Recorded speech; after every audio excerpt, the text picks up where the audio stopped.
I'm doing a no spend or no buy for 2024. Hi, my name is Aishel.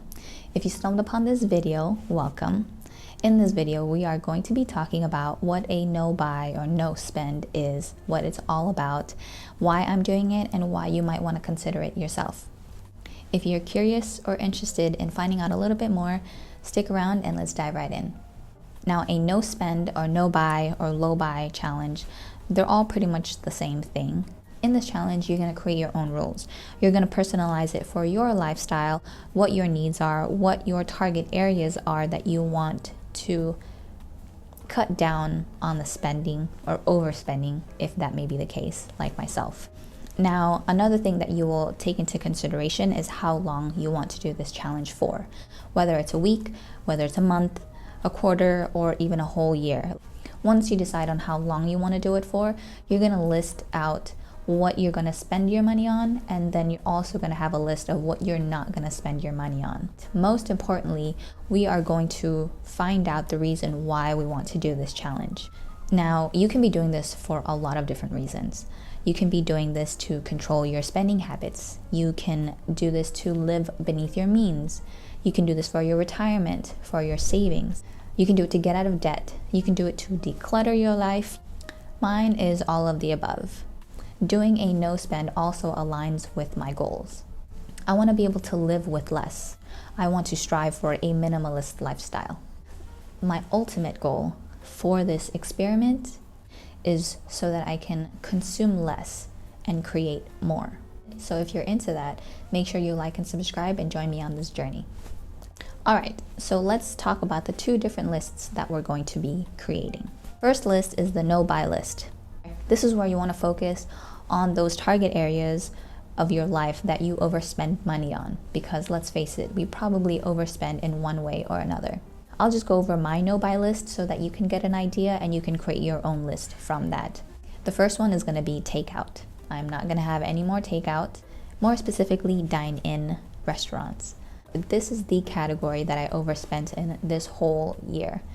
The next one would be for shoes and clothes. I am not buying any clothes or shoes for 2024.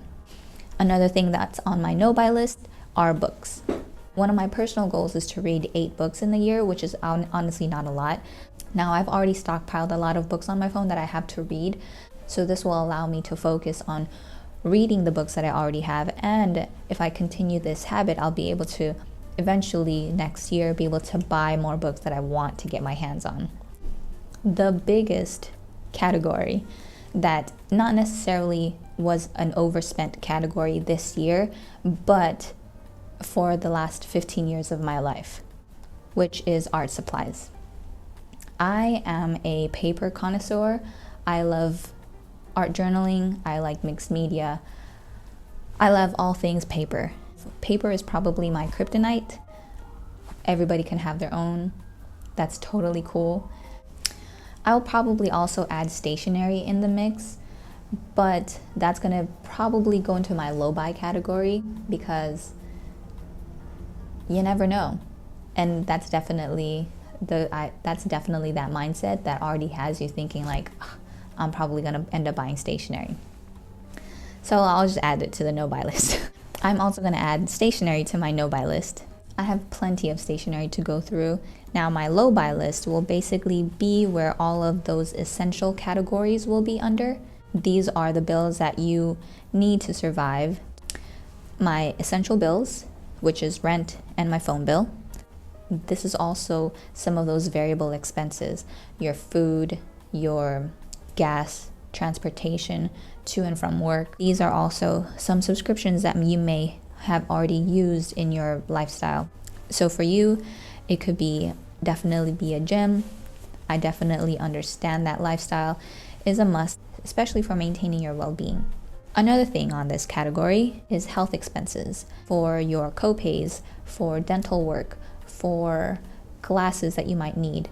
Now, this is all on the low buy category for me because I definitely can consider buying a new expensive pair of glasses, but maybe this year I won't buy any glasses because I already have a few. I also will be looking to see where I can save money in these categories, whether it's my bills, cutting down expenses. And this is going to be something that we're going to revisit month after month, where we can cut our expenses, where we can save more money, and where we don't need to put money towards if it's not going to be bringing value to our life at the moment. Another thing on the low buy list is gifts. Now, I may not be able to buy things for myself. I still want to be able to gift things to people, whether it's their birthday or a special occasion, or just because I feel like it's something that they can gain value from what I'm giving them. That's still something that I want to do. But I definitely will consider hand making these items, finding a thoughtful way of being able to do something without having to spend money. Another thing that's on this low buy list are adventures. Now, even though we're not going to spend money in 2024, that doesn't mean that we can't have any adventures. For example, I might want to consider going back to LA in the next coming year. But if I do end up doing that, I'm going to default to looking at my mileage points to see if I have enough to pay for something, or finding ways to get a cheaper ticket and so forth. All right, so for my rules, this is probably the most important thing that I want to focus on in this no spend, no buy challenge, because this is where it's going to keep us grounded. Prioritizing on why we're doing this is really going to motivate us, and by having these rules or guidelines to help keep us along or keep us in line with our goals is going to make or break this challenge, I think. Now, getting creative is going to be basically the umbrella of all of these rules that we have in place. Finding different alternatives, finding different ways to be able to satisfy what we're trying to get, what we're trying to do, but in other ways or other methods that we can do without having to spend money. The first thing that I have is to shop our inventory. Use what you have. You can probably do an inventory and write a list of all the things that you currently have. Now, you can definitely tackle one section at a time, whether it's your clothing, then your shoes, then your toiletries, your makeup, going through your pantry, like what food you have in there and what can be used for something, what you forgot about, and what you can incorporate into another ingredient or another recipe that you're going to be doing anyways. Now, I might do some cataloging myself in some future videos and organizing at the same time. So if you're into that, make sure you like and subscribe. Stay tuned for those videos. That's going to be fun, because who doesn't love organizing? Now, this rule also aligns with my overall goal for 2024, especially as I move towards a path of minimalism. That's definitely something that I'm going to be doing a lot of. I'm going to be doing a lot of decluttering. I'm going to be doing a lot of donating. And as I go through my inventory, I can sell things that I don't want anymore, which then can be something that I can put money aside for in my sinking funds. Another rule that we're going to have is to use a budget. If you haven't seen my last video, check that one out. I talk about all the things that I'm probably going to talk about in this section of the video. But doing a budget is going to be key. Let me say that again. Key to having a successful no spend or no buy year. Creating this budget will allow us to be able to focus our money to where we want to put it, not where it wants to go or how we feel we want to spend it, right? Now, grocery shopping is probably going to be one of the most rewarding times to go, because if you're not spending money on anything else, you're only spending money on your food, which is your groceries. So this is going to be where we have to have the most control. So when we go grocery shopping, my rule is to make a list and stick to that list. I cannot go grocery shopping without a list. I cannot come home with anything besides what is on my list. Because if you're like me, grocery shopping is probably a huge target area for most people. I mean, there's a reason why they have that $5 rotisserie chicken at the end of Costco. They don't do that for no reason.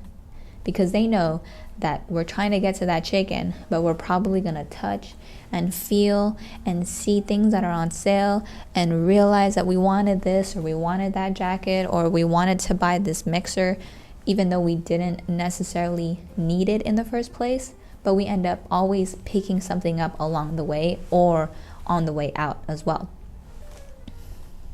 So make a list and stick to it. Now, if we do find that we want something, we have a wants list that we are going to write it all down in. I think this is a really, really great way to practice delayed gratification. Now, as time passes, you can have a list of your wants and you can see if that's really something that you wanted or if it was just something during that time that could have been an impulse buy, but you didn't really need it in the first place. Having done this, you can really see how much money you can save, how much money you didn't spend, or realize what you're actually looking for. Now, another tip that I have is to use the envelope system. This is a really good way of keeping you from buying things because it's the act of handing cash over that can really make an impact on people, especially if all you're doing is inserting your card when you don't really look at the total value. For me, I still use my credit card on the condition that at the end of the month, I will have money in my checking account to pay for those expenses, because we do not want to go in debt by using a credit card. But if it's something that you want to try, I definitely think it might help. The reason I bring up the envelope system is essentially what a sinking fund is. You'll have money in that envelope and you use it specifically for that need. A sinking fund is essentially money that you put aside for that specific thing or group of things that you want to buy. Now, in my last video, I did talk about a sinking fund, but I didn't necessarily talk about how you can create sinking funds. I personally use the SoFi account, where you have your checking account and you have savings accounts there as well. I know that when most people save their money, they keep it in a checking account. Seeing it in your checking account can cause a few different problems just because it's mixed in with other things and it's not allocated for anything specific. And putting money aside specifically for those things will definitely help you achieve your financial goals a lot easier and be able to not have to have that money sitting there, so that when those variable expenses come and you see that there's money in your account, it won't tempt you from having to use them for some other thing that you could have probably not spent your money on. Another reason why I use SoFi is because they don't have a minimum requirement for your checking account. Normally, banks like Chase or Bank of America have a minimum requirement that you need to keep as a direct deposit or as a minimum amount that you need to keep that bank open. Right now, SoFi is currently at a 4.6% APY, which is a lot better than zero than most checking accounts. By no means is SoFi a partner in this video. This is just something that I use myself. I will leave my referral link in the description below if you want to open one or if you're curious about it. If you open an account, do a direct deposit within the first 30 days, you get a $25 referral bonus. It's a way of supporting me as well, so if you're into that. The last thing that is on my list of rules that I want to abide by is to journal. Now, this is something that's on my goals list as well, but reflecting on all of the things, no spend, money related things, is definitely going to help me reflect on my financial goals and the whole challenge on its own. Now, you can reflect at the end of the day, at the end of the week, at the end of the year, every time you buy something, every time you want something. You just basically want to reflect on the things that you're thinking about, what you're feeling, how it makes you feel wanting to buy something, why you actually want to buy it. Does it bring value to your life? Does it align with your goals? If you bought something, was it an impulse buy? Did you have buyer's remorse after you bought it? Those are things that you can prompt yourself if you do want to journal. So those are my rules for the no spend year. If you have any rules or thought of something new that you can add to this, definitely leave it in the comments below, because I would love to know so that you can also share with the community. And this will basically help motivate us, hold ourselves accountable. If you don't have an accountability buddy, you got one right here. We can be accountability buddies for each other. So if you're definitely thinking of doing this challenge, I definitely recommend it, just because we're going to learn so much about ourselves. Because you're not spending money on things, it's going to really open your eyes to be able to focus on the things that you actually want to do, like declutter your home, unhoard your life, which I don't know if that's a real word, but we're going to coin that word, and we're going to have a series on unhoarding. So stay tuned for that. That's it for me today. I hope you guys like this video. Make sure you like, make sure you subscribe if you haven't already done so, and I'll catch you guys on the next one.